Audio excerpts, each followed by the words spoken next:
بسم اللہ الرحمن الرحیم۔ نکاح میں ایجاب و قبول اور خطبہ ضروری ہے۔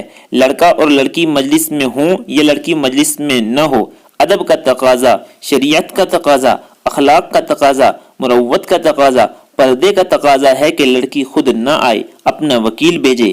وکیل موجود ہو، یعنی گواہ ہوں، وکیل ہو، نکاح خوان ہو، پھر نکاح کا خطبہ پڑھ دیا جائے مسجد میں۔ پھر نکاح کے ساتھ یہ خوشی کا موقع ہے، یہ غمی کا نہیں ہے۔ چھوارے تقسیم کر دینا یا چھوارے پھینک دینا جس سے پتہ چلے کہ خوشی ہو رہی ہے، کوئی حرج نہیں، جائز ہے، شریعت اس کی اجازت دیتی ہے۔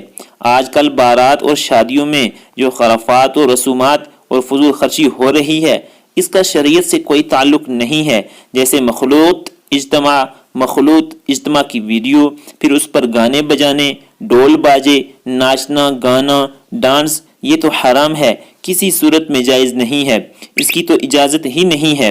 تمام باتوں کا خلاصہ عرض کر رہا ہوں کہ ہم کو اپنے نکاح سنت کے مطابق کرنا ہے، اپنے نکاح کو شریعت کے مطابق کرنا ہے، اپنے نکاح کو اسلام کے مطابق کرنا ہے، اپنا نکاح ایسے کرنا ہے جیسے مسلمان کرتا ہے۔ یہ چند ایک وہ باتیں تھی جو میں نے عرض کر دی، اور بہت سارے مسائل ایسے ہیں جو باوقت نکاح شوہر اور بیوی کو پڑھنے چاہیے، سمجھنے چاہیے، اس پر کتابیں لینی چاہیے تاکہ سارے مسائل ان کے علم کے اندر ہوں۔